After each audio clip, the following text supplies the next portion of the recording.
700 جنيه هتكسبي 22,500 وده كلام اوعدك بيه. اسمعيني للاخر عشان تعرفي المشروع ماشي ازاي.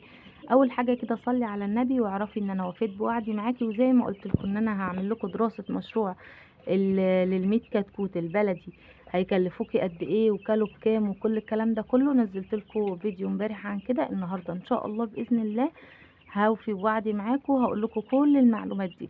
بس ما تنسوش بقى زي ما انا بوفي بوعدي معاكم لايك واشتراك في القناه بتاعتي وتفعيل زر الجرس علشان يوصلك كل جديد. تمام يا ست الكل. بصي بقى يا حبيبه قلبي، انت هتجيبي 100 كتكوت. سعر الكتكوت 7. تمام، سعر الكتكوت 7 جنيه.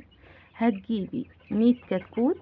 طبعا هما فيهم فراخ بيضة وفيها فراخ ساسو. هقول لكم برضو انا جايباها بكام والكلام ده كله، بس احنا دلوقتي بنتكلم عن دراسة ال100 كتكوت البلدي بياكلوا بكام وبيكسبوا كام وبيستقبليهم ازاي وكل الكلام ده كله. تمام حبيبه قلبي. اول حاجه كده في الفيديو اللي فات انا قلت لكم ان انا عامله لهم العشه الصغيره دي كحضانه. بصوا بالخشب ده اهي، دي فكرة بس، وانت ممكن تعملي باي فكرة عندك مفيش اي مشكلة يعني. بس انت لما يكبروا ان شاء الله يبقى الواحد حتى نص كيلو وقادر يمسك نفسه تقدري تسيبيه عادي فوق السطوح مفيش اي مشكلة. بس انت دلوقتي المكان ده كحضانة. تمام. طيب نرجع بقى لدراسة المشروع. انت هتجيبي 100 كتكوت في 7 ب700 جنيه. تمام حبيبة قلبي.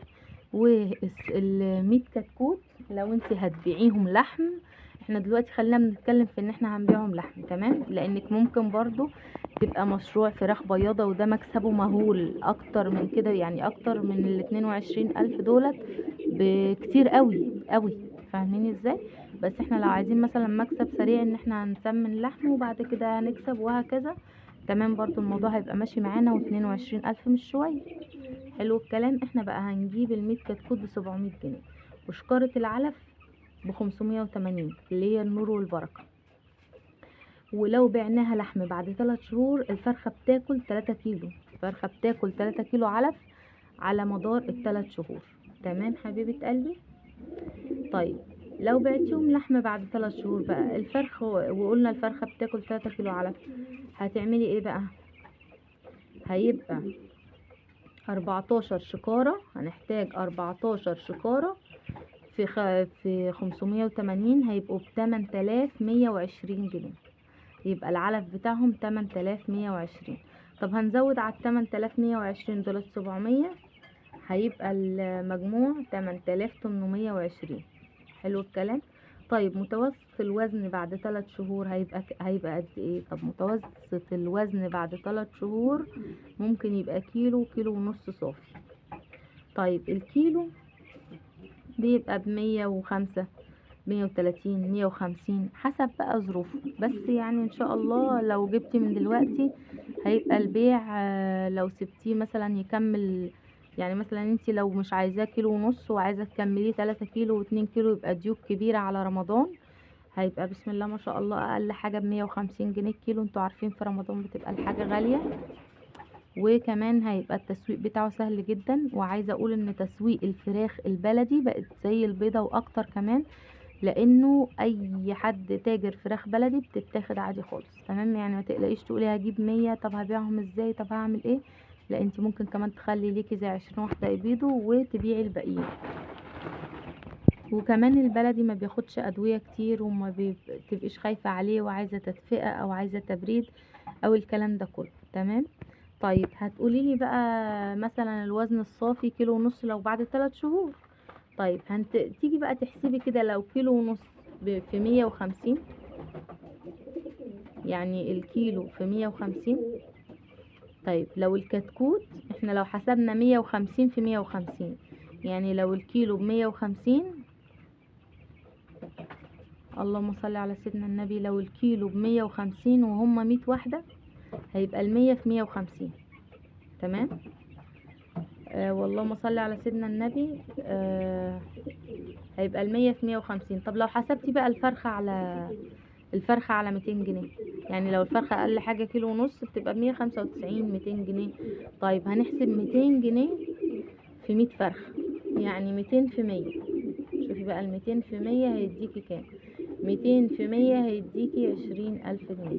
ده لو 200 في 100. تمام، يعني 100 فرخة في 200 ب20,000. طيب اللهم صل على سيدنا النبي.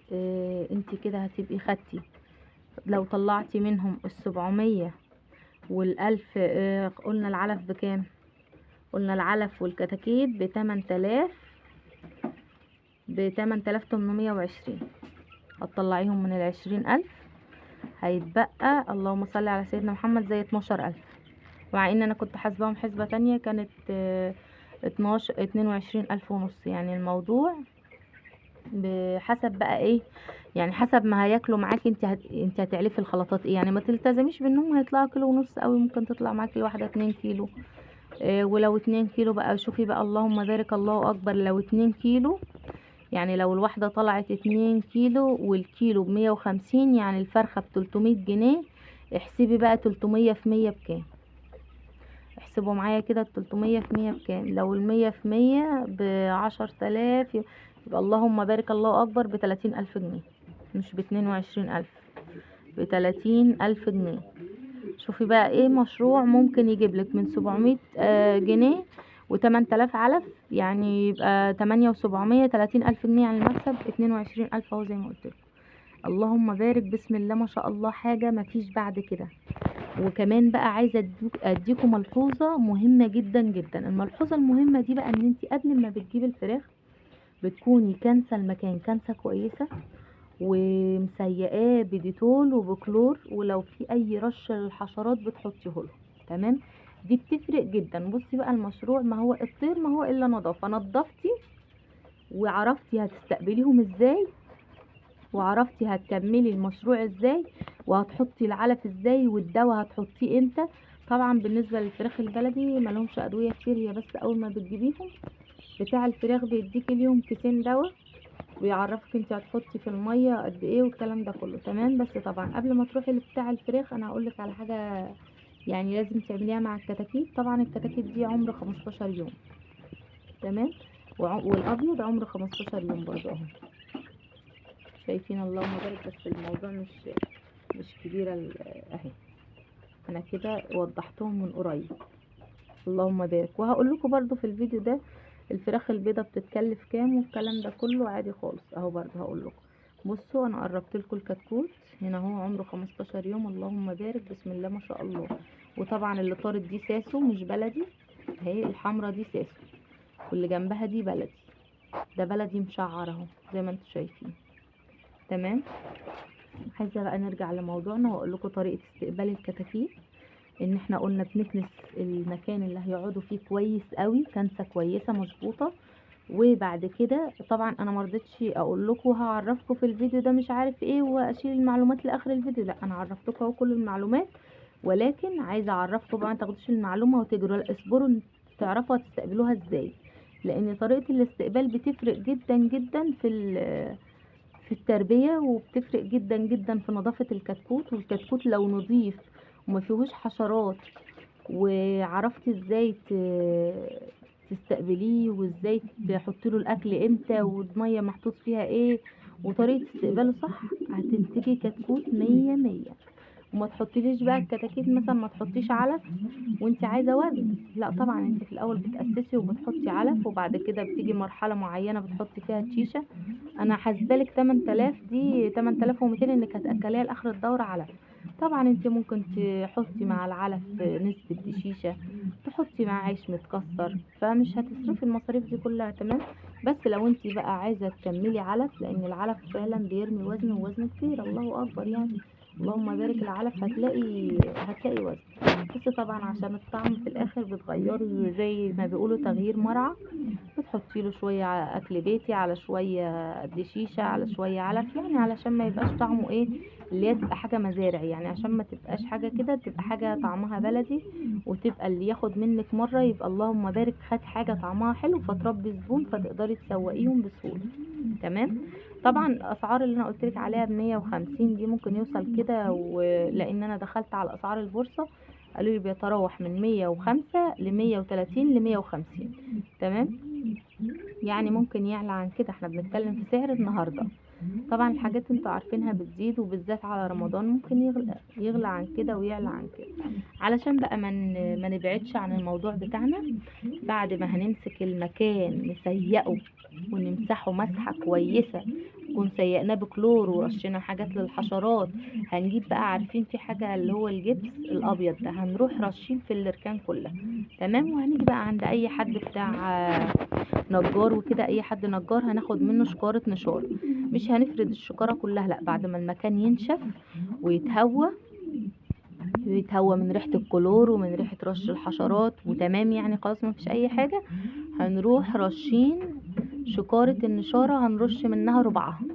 ليه؟ لان الكتكوت اول ما بيجي لو انتي مكترة نشارة بيتكعبل فيها ومبيبقاش ماشي كويس والكلام ده كله. هتحطي ربع الشكارة. طبعا اللي حواليا ده صوت الحمام، انا اسفة جدا لان انا عامله لهم مكان في عشة حمام يعني، بس دول بعيد عن دول، واكيد منضفة لدول ودول علشان مبقاش فيه حشرات والموضوع كله يبوظ. تمام.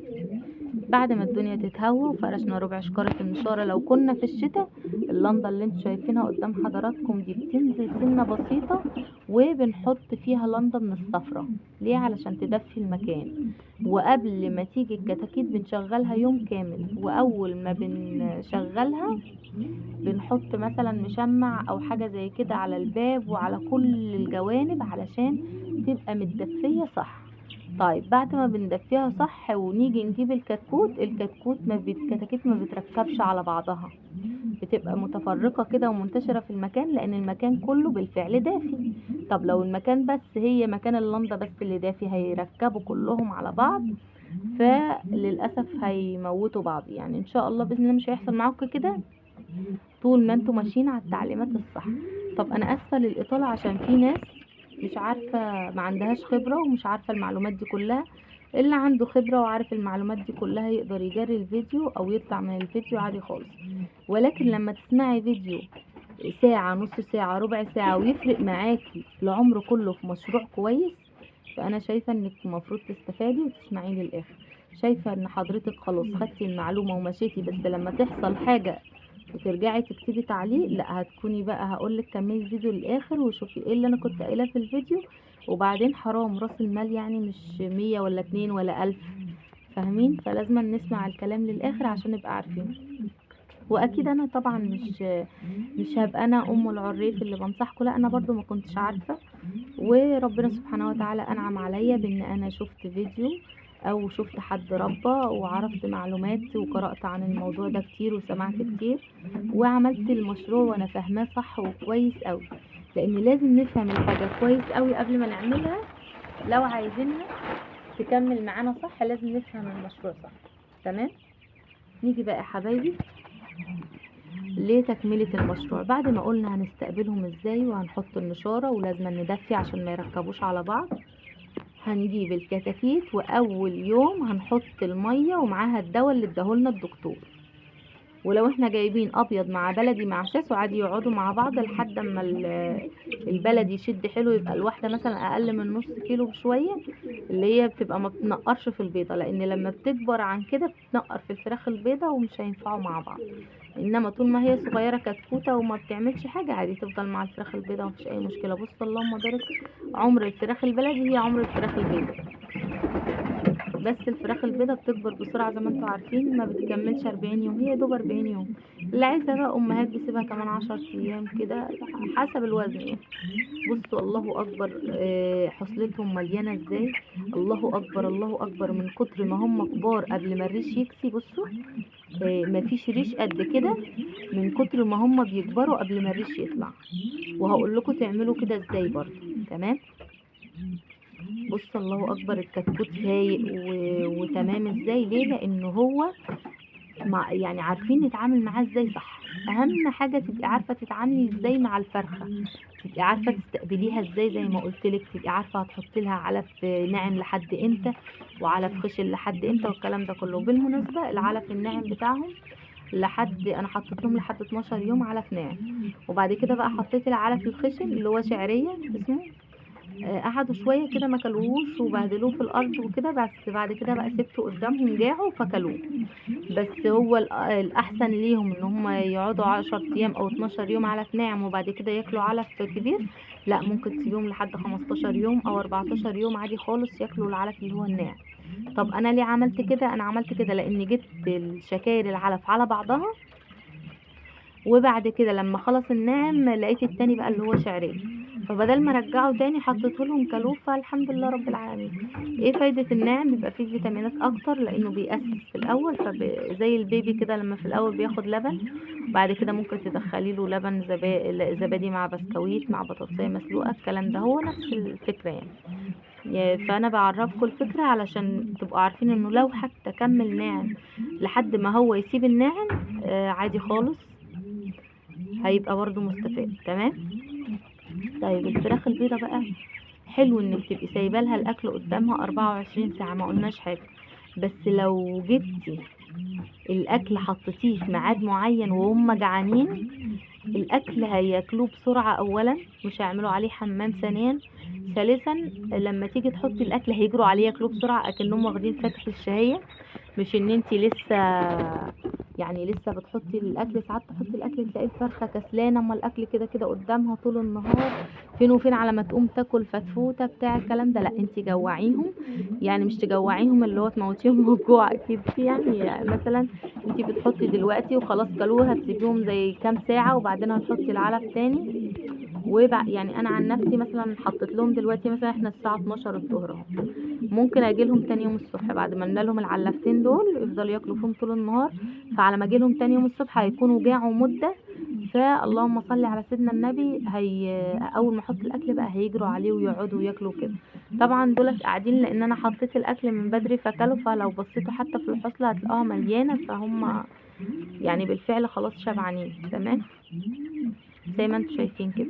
والله يا بنات بتبقى حاجه متعبه ليا قبل ما تبقى ليكم ان اقعد اتكلم كتير، بس مش عايزه ابخل على اي حد بمعلومه.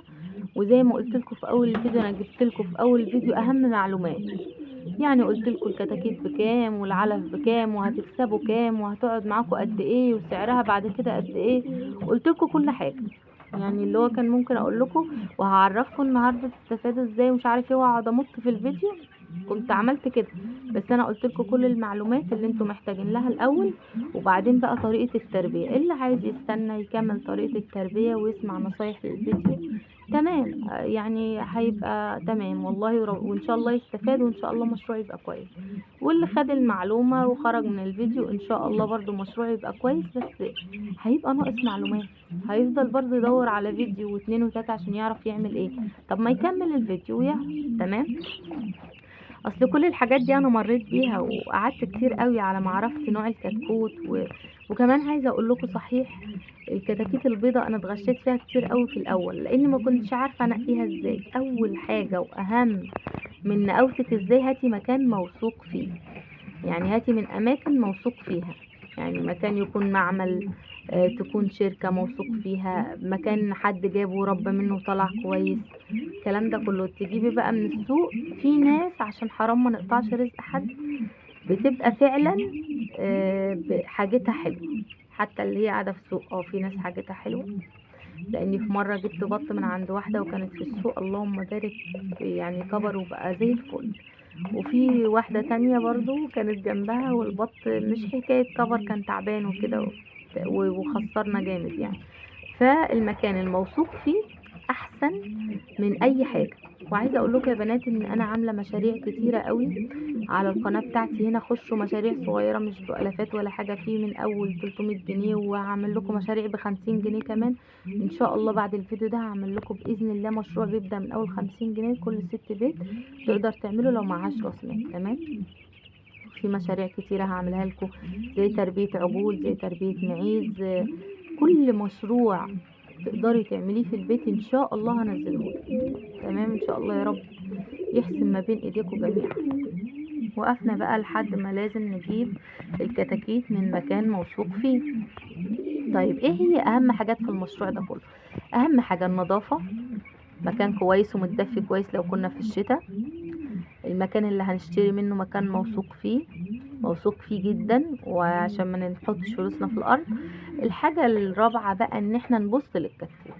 اول ما ترمي الكتكوت في قعر الكرتونة، انتي طبعا بتيجي في كرتونة، حطيه كده في قعر الكرتونة وقوملك تاني بسرعة، ما يبقاش نايم على ظهره زي الصرصار وبيرفص كده.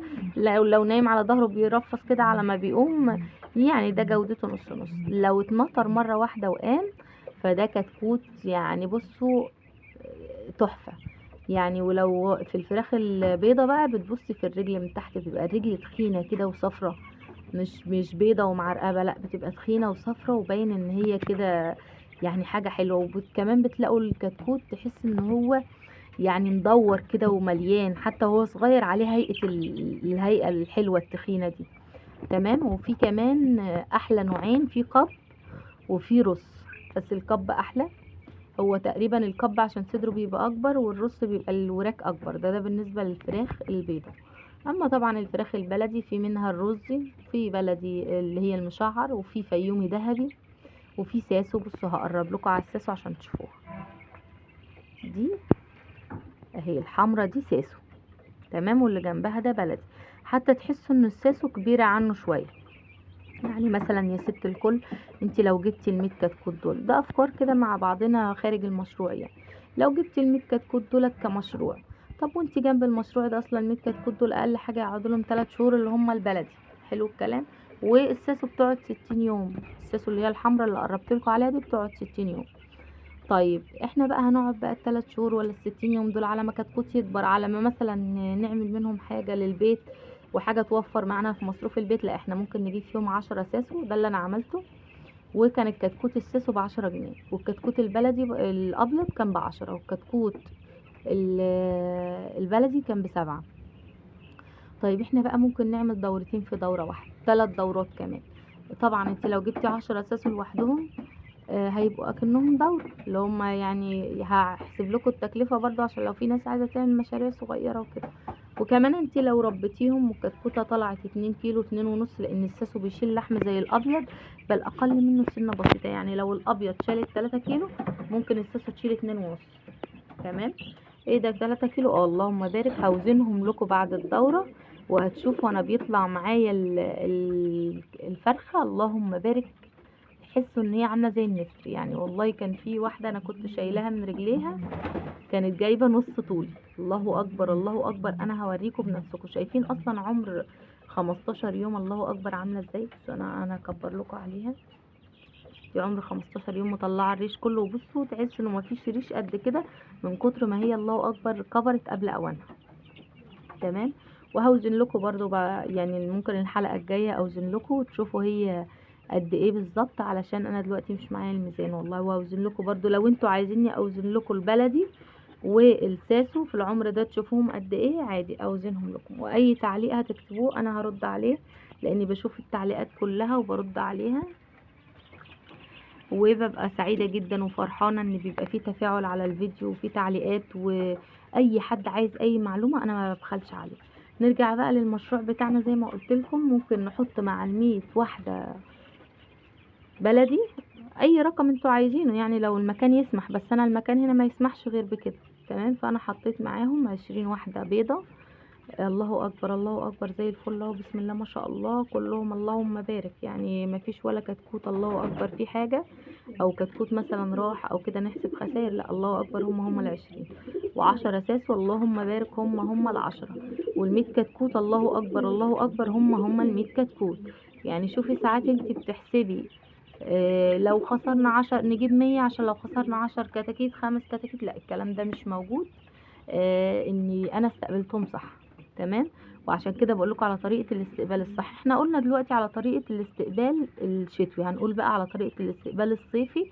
وكمان هقول لكم بقى بالمرة على الكتاكيت اللي انا جبتها معاهم. بصوا يا بنات بقى، لو في الصيف هتبقى لنضة زي كده لد اهي، وهتبقى مرفوعة شوية. لو في الشتاء هننزلها تحت شوية. وكمان هيبقى فيه تهوية، يعني انا بقفل عليهم الباب اهو، بقفل عليهم بالمشمعة دي. طيب بعد ما بقفل عليهم، المكان اللي هو ده اهو، المكان ده اللي ورا خالص ده ما عليهوش مشمع، متهوي خالص منه. مش هتطلع منه الكتاكيت لانه الفتحات صغيرة، وكمان هتدخل هوا. بتدخل تهوية. تمام. فالفتحة دي لوحدها برضو ما بتبقاش كفاية، انا ببقى مهوية المشمع شوية. كل ما الدنيا بتبقى حر كل ما برفع سنة من المشمع علشان تبقى مهوية عليهم زي ما انتوا كده سامعيني. تمام. لحد هنا قلنا لما الدنيا بتبقى حر بنهوي سنة بسنة. طيب لو الدنيا بقى كانت حر قوي خلاص ومصهده، في بقى عنابر بتبقى في حاجة اسمها وحدة خلايا تبريدية. الخلايا التبريدية دي بقى بتتحط في العنبر، وفي طبعا على قد المكان ده لو انا عايزة اجيب بتبقى عاملة ازاي هبقى انزل لكم صورة عنها الفيديو اللي جاي. هنزل لكم بقى صورة عن المعدات بتاعة الكتاكيت، بتاعة الفراخ البيضاء. بيبقى فيها سقايات زي كده، والعلافات دي اللهم بارك بيبقى فيه سقايات اكبر، هوريكم صورتها اللي هي بتتعلق في السقف بخراطيم دي. وبيبقى فيه مكان في البتاع عامله زي بياته كده، بيبقى فيه مكان بالطول للعلف. برضه هوريها لكم ان شاء الله في فيديو تاني. يعني ما تلتزموش اللي انا عاملاه الحضانه الصغيره دي، لا طبعا انتوا ممكن تعملوا اوسع واكبر، بس احنا بنتكلم في مشروع صغير يعني يبقى في متناول الجميع وست البيت تقدر تعمله من غير ما يكلفها. لانه الحاجات دي اسمها سلكات، السلكه دي ممكن تخش لها في 8000 جنيه او في 4000 على حسب وسعها وطولها والكلام ده كله. بس بتبقى مشروع طبعا تقدري تعملي فيه على طول حاجه نظيفه. لانه غالبا يعني التربيه لما بتبقى في الارض مع ساعات يعني حد يكون مش منظف كويس بتيجي حاجه، يعني اللهم احفظنا بعيد عن كتاكيت يا رب. في حاجه اسمها كوكسيديا بتيجي لما العين يعني لما لو عينيهم وجعتهم وكده بتيجي لهم حاجه اسمها كوكسيديا، فبيعملوا براز مدمدم. وبيبقى مش حلو خالص الموضوع ده. بيبقى البكتيريا وصلت للمعده بتاعتهم للامعاء، وصلت لامعائهم فبتنهش في الامعاء فبتنزل براز فيه دم. ده بيبقى من عدم النظافه. شفتوا بقى انتوا بتاخدوا معلومات في الفيديو، كل ما بتصبروا كل ما بتاخدوا معلومات اكتر. ده زي ما قلت لكم بيبقى من عدم النظافه. طيب نعمل ايه بقى؟ يعني احنا كل يوم هنكنس؟ لا مش كل يوم هتكنسوا. اول مره حطيتوا النشاره وبعد كده هتزودوا النشاره سنه سنه كل ما تحسوا ان المكان اتوسخ. لو هتقدروا تكنسوا المكان كنسه نظيفه وبعدين تحطوا نشاره تمام. المكان مش سامح انك تخشي وتكنسي يعني تطلعي الكتاكيت في مكان او كده، انت هتروحي مردمه على اللي عندك القديم، هتردمي عليه نشاره، هتحطي عليه نشاره وكل ما يبوظ هتحطي نشاره. بس هو مش هيلحق يبوظ لان انت بقى بعد ما بتعدي مرحله 20 يوم او 15 يوم هتحطي. يعني النشاره دي انا لسه فردها امبارح بعد 15 يوم اهو. بصوا لسه نظيفه هي ما عليهاش حاجه، شايفين اهو. تيجوا بقى بعد 15 يوم وهتحطوا نشاره تاني. لما تيجوا بقى تحطوا نشاره انتوا ممكن تحطوا شكاره كامله، نص شكاره كامله، فبالتالي مش هتلحق تتبل. غير الكتاكيت البلدي مثلا واحده زي نص كيلو هتخرجوها فوق السطح. بس برضو لما تخرجيها النظافه تكون السطح كنسه كويسه، وتكوني رشاه برضو ومظبطاه رشاه كلور وحاطه حوالينه جير ومظبطه الدنيا. وبعدين بقى تبداي تحطي لهم عيش مدشوش على شيشه على بقيه اكل البيت. تمام. حاجات كده يعني مش هيبقى كله علف. انما الفراخ البيضة والساسو لازم تكملي للاخر علف، بالذات الفراخ البيضة لان مش هتستحمل تكملي لها. لو كملتي لها اي اكل تاني هتفضي. تمام. فزي ما بقولك كده لازم تكمل علف للاخر. قلنا بقى الطريقة الصيفي اللي هي بتبقى لندا لد زي كده وبنهولهم شوية بشوية. طبعا بقى في حاجات كمان عايزه اكلمكم فيها في مشروع عن البط. عايزه اقول لكم مكسبه والله انا يعني حسبته كانت 300 بطايه بلدي، حسبتها على 500 او على 400 والله مش فاكره، لقيته ب120 الف جنيه بعد 6 شهور. متخيلين؟ الله اكبر. وما بياكلش كتير وبيتباع اكتر من البط اللي هو التاني الشرشيري او المولر او العابد. هو بيبقى عليه الطلب اكتر في رمضان بصراحه اللهم بارك يعني. فهيبقى مشروع جميل جدا ان شاء الله. ان شاء الله هنزل لكم دراسه المشروع ده برضو في الفيديوهات اللي جايه، لانه هينفعكم جدا. لو واحده عامله جمعيه ولا حاجه وعملته هينفعها قوي قوي. انا بس يا بنات بقدم لكم الفكره وانتوا تقدروا يعني تزودوا او تقللوا براحتكم. يعني مثلا ما تلتزموش ب100 كتكوت وتكسبوا 22,000. طب ما هم لو 200 كتكوت الله اكبر اللهم بارك هتكسبي 48,000 ولا 44,000. طيب 44,000. طب لو خليناهم 300 كتكوت طيب الله اكبر، بقوا كام؟ 66,000. يعني لو 300 كتكوت بعد 3 شهور ب66,000. انتوا متخيلين الرقم؟ يعني انت كده اكنك انت قاعدة في البيت فاتحة شركة وانت مكانك، كسبتي 66,000 من 300 كتكوت. وهتاخدهم بياتة زي دي كده اهي، شايفين؟ عشة زي دي كده هتاخدهم اهي، شايفين العشة قد ايه؟ ده كده ودي اهي. انا بس مقربة، انا هبعدها لكم وهتشوفوها. بصوا اهي، هي الحتة دي اهي، مش جاية حاجة. وتاخد لها 300 كتكوت، وبعد ما يبقى زي نص كيلو هتخرجيه بره. شوفوا الفراغات قد ايه اصلا هنا اهو. بصوا بس هنا في كتاكيت طبعا زي ناحيتي اهو. بصوا لو اتلموا كلهم هناك الفراغات قد ايه. فانتي تقدري بالفعل تعملي اللهم بارك، تعملي لك 300 كتكوت وتقبضي. الله اكبر الله اكبر، بسم الله ما شاء الله، 63 66 الف جنيه. 66 الف جنيه. طب طلعي ال6000 دولت لو حاجة ماتت ولا حاجة قعدت. مع ان لو استقبلتيهم صح، نضفت لهم صح، وحطيتي الدواء صح، وحطيتي الاكل صح، مش هتحتاجي خالص تحسبي خسارة. دائما هتحسبي المكسب. ليه؟ لانك انت ماشية صح. فمش هتحسبي غير مكسب باذن الله، باذن واحد احد، مش هتحسبي غير المكسب. وكمان ده مشروع هايل جدا للشباب اللي مش لاقيه شغل. ممكن تعمل مشروع زي كده مربح ومن البيت، وهتبقى على الاقل مفيش حد متحكم فيها، وتقدر تعمل مشروعها من البيت. شاب داخل على جواز، لما بعد 3 شهور الله اكبر ياخد له 66,000، و3 شهور زيهم و66,000، 6 شهور وياخد 120,000 اللي هو على مشروع البط. طبعا هنزله لكم برضو. فهيلاقي نفسه اللهم بارك بيخلص في شقته، بيخلص في حاجته. وطبعا في معلومات كتيرة جدا برضو عن المشروع هقولها لكم. انا مش هبخل عليكم باي معلومة، لاني نفسي الناس كلها تكسب، ونفسي اي مشروع انزله يحقق ارباح ويبقى فعلا مشروع صحيح. يعني انا بجيب لكم مشاريع من على ارض الواقع، مش هبخل عليكم باي معلومة، علشان اي حد يعمل المشروع ان شاء الله باذن الله يستفاد منه. بصوا يا بنات، الفراخ البلدي كلت واستكفت، ما بتاكلش كتير على فكره. هتلاقوا البيضه هي اللي منتشره بقى، عايزه تاكل وعايزه تشرب وبتاكل اكتر، وبالفعل هي اللي بتكبر اكتر. تمام. فانا طبعا طولت في الفيديو كده عشان اقول لكم المعلومات للاخر. يا ريت بقى لو وصلتي لحد هنا. ولسه هقولك على انواع العلف كمان. في علف اسمه فيتاميكس، وفي علف اسمه النور والبركه، وفي اعلاف كتيره، بس انا طبعا بستخدم فيتاميكس او النور والبركه. يعني الاتنين دولت حلوين قوي. ليه؟ النور والبركه في مرحله انتقاليه. زي ايه؟ يعني مثلا لو انت جايبه ابيض مع البلدي، النور والبركه. ليه؟ لان الاول بيبقى ناعم العلف، وبعد كده بيبقى شعرية، فتقدري تكملي لحد اخر الدورة. طب لو فيتاميكس بقى بيبقى ناعم، وبعد كده متوسط، وبعد كده اللي هو الخشن اوي. تمام. فطبعا بالنسبة لي اخترت اللي هو ده علشان يعني هكمل بيه للاخر. بصوا بقى يا حبايب قلبي، فيه بقى في اخر الدورة بتحطوا مية بعسل بخميرة، حلوة قوي قوي للفراخ وبتديها وزن جميل. وبتحطوا طبعا على البتاع، على العلف لو كان الكتكوت ما بياكلش كويس، حاجة اسمها فانيش. بتدي بتدي برضو يعني فتح شهية للفراخ. عايزه اقول لكم بقى، ما كملتلكمش ان الفراخ الساس والفراخ الابيض دول، يعني لو جبتي ال20 وال10 دولت ممكن تشيلي منهم لرمضان. يعني مثلا لو كلتي 5 المرة دي مع 5 ساسو، ادا كده 10، يبقى شلتي 5 ساسو و15 بيضة لرمضان. بصوا دي بيعملوا ايه بقى. شلتي كده 5 و5 لرمضان. شلتي قصدي لرمضان 5 ساسو و15 ابيض.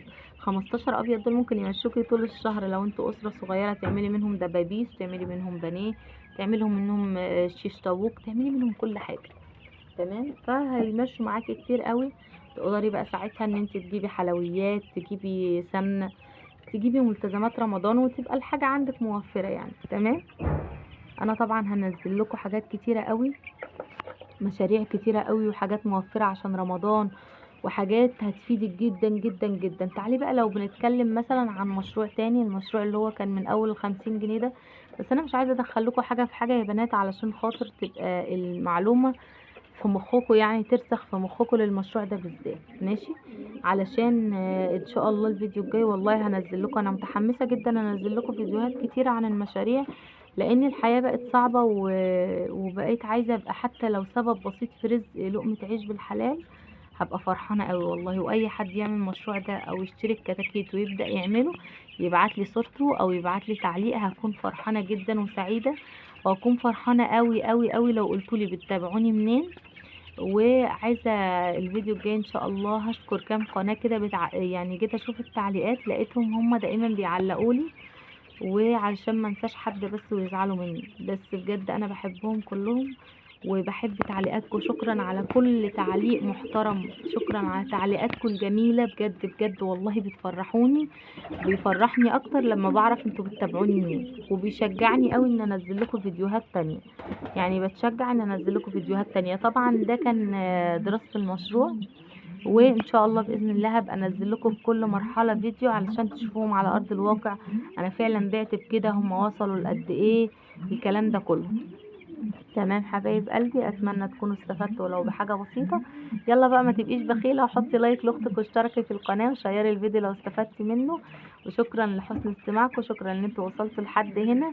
والسلام عليكم ورحمه الله وبركاته. ما تنسوش تصلوا على النبي عشان ده هو مكسبي الحقيقي. يا رب تبقى صدقه جاريه على روحي ان انتوا كل فيديو ليا بقول لكم يلا بينا نصلي على النبي.